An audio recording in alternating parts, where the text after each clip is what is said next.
Hi everyone, I'm Nara Chagas and this is what's happening in Brazil. We start by updating you on the latest news from the country.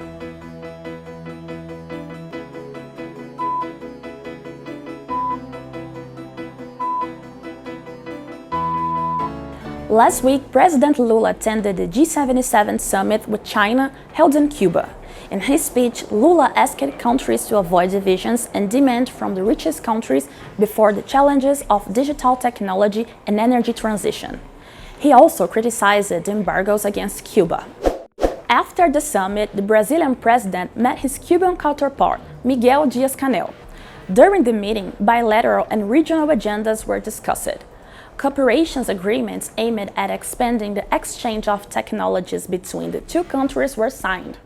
The moment represents the resumption of diplomatic relations between Brazil and Cuba, which had been cut in recent years.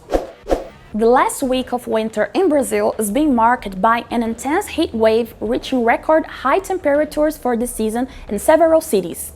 In Rio Grande do Sul state, which was hit by 4 extratropical cyclones causing floods in many cities, there will be more rain. In recent months, thousands of families became homeless and dozens of people died. The federal government deployed Brazil's National Public Security Force to the Apeterewa indigenous land in Pará state to support the country's National Foundation of Indigenous Peoples. The troops will probably work on preserving public order for 90 days. The Apeterewa land is home to the Paracana people and was Brazil's most deforested indigenous territory in the last 4 years. Brazilian writer Conceição Evaristo was awarded the Juca Pato Prize 2023 as the Intellectual of the Year. The prize is awarded by the Brazilian Writers Union and given to people who published a book in the previous year and have accepted themselves in any area of knowledge. Conceição was the first black female intellectual to be awarded the prize. Born in Minas Gerais state in 1946, she worked a big part of her life as a domestic worker. In the 70s, she entered academy life and got a PhD in comparative literature from the Federal Fluminense University.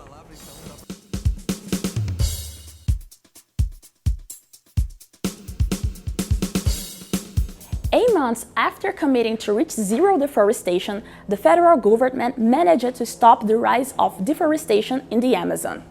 But scientists warn that this isn't enough to prevent the so-called tipping point, when the forest will be so degraded that it won't be possible to regenerate it. According to Brazil's National Institute for Space Research, INPE in Portuguese, deforestation of the Amazon rainforest fell by 42.5% in the first semester of this year compared to the same period of 2022. The numbers continued to drop even during the dry period when the forest usually catches fire easier. Unlike the Bolsonaro government, which dismantled the structure of environmental monitoring and welcomed deforesters, numbers show that the Amazon deforestation resumed to pre-Bolsonaro levels. However, scientists warn of the possibility of agribusiness causing the biome to reach the so-called tipping point, when the environmental degradation will be so stark that it will become impossible to revert it. The forest will then start a desertification process that could possibly cause a climate catastrophe on a global scale. We are worried that if we don't stop the current forest conversion rate, we will soon reach what is called the tipping point, which is when the forest can't recover its minimum conditions to maintain the region's climate and biodiversity. Therefore, it is urgent to monitor, combat, and inspect illegal deforestation in the Amazon. We should keep in mind that the preservation of the Amazon rainforest is a global issue. Scientists say it is difficult to predict a date when the tipping point will be reached, but affirm that it can be soon. The desertification of the Amazon rainforest will not happen all at once in the whole of the biome. It will probably start in areas where deforestation is more intense and where it is already causing climate and rainfall changes. The south region of Pará State and the north area of Mato Grosso State are the Amazonian regions where temperature is rising faster. Researchers have already recorded 50 degrees Celsius above tree tops. What kind of tropical tree will resist 50 degrees Celsius? It's too much climate stress.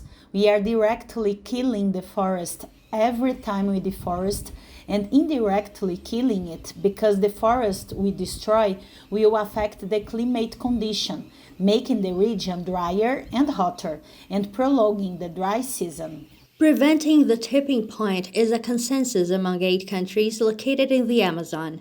In August, heads of state met in the city of Belém, Brazil, to attend the Amazon Summit. With the Belém Declaration, these leaders committed to prevent the process of forest desertification but did not set goals to reduce deforestation. We are getting very close to the tipping point. We can't sit by and watch the destruction of the Amazon. Our utmost priority must be the southeast portion of the Amazon, where we must reach zero deforestation. It should be proclaimed a state of emergency in that region to prohibit any kind of deforestation and fire and start broad projects to restore the forest by producing seedlings and planting, besides other initiatives.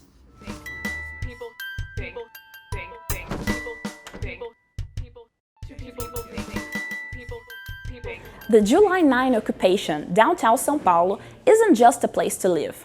There, people organized lunches, plays, movie sessions, and training courses, everything for free for the population. Now, July 9 also occupied 3 expo areas at the São Paulo Art Biennial. This edition turned its eyes to non-white artists and people's movements. It has been almost 30 years of defying the logic of the real estate market in Brazil's largest city.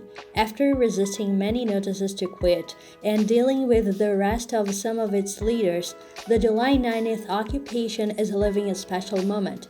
They are exhibiting at 3 different areas in the São Paulo Art Biennial, the most important expo of contemporary art in Latin America. They were invited because of the occupation's kitchen, which is a gastronomic reference in São Paulo, both for the price and quality of the food. However, to Carmen, while the occupation has been down, its militancy and resistance is already a form of art. To occupy has always been an art.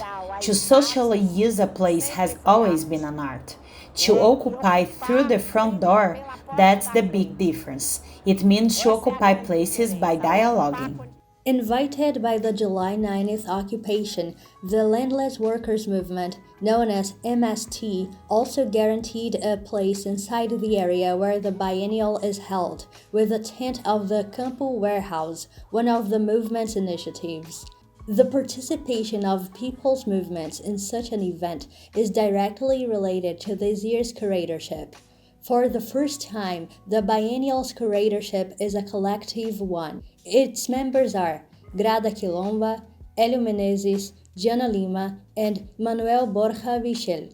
It is also the first time Black people are part of the event. According to Manuel, the title of this year's exhibition, Choreographies of the Impossible, was chosen in a hopeful mood and makes reference to the choreographies or actions headed by people's movements. This year's edition talks about who decides what is or isn't possible, and also talks about hope, because we know there are far-right forces. Neoliberalism enters everything. At the same time, however, there are collectives, individuals, Black movements, feminists, and indigenous peoples who are more powerful. These movements generate other kinds of poetic, social, and economic practices on the planet. According to the curators, 80% of the chosen works were made by non-white artists, and this is not about quotas. This year, most artists are non-white artists, but this hasn't to do with quotas. It is a result we can say is almost obvious. It is important to have black artists, but also Arab artists. This imperial world has to do with the American continent, but also Africa and the disappearance of the Ottoman Empire. It has to do with the fact that Europe divided the African continent and Syria. It has also to do with a permanent global civil war that has been in place for years. The July 9th occupation invited chef Joseph Val to start the activities at the kitchen.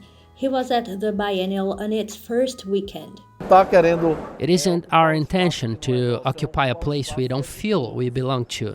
We want to be in places aimed at everyone. At the biennial, many times we didn't feel represented. Today, we have this opportunity. Carmen agrees with it. To her, to be part of the biennial is the acknowledgement of a work that has been built since 1997, when the occupation began in downtown São Paulo. To us, this is a consequence of everything we've been through as a social movement, being criminalized. Therefore, it's recognizing our merit. Did you like the show? So hit the like button and share it with your friends. Don't forget to subscribe to our channel to receive notifications. We'll see you next week.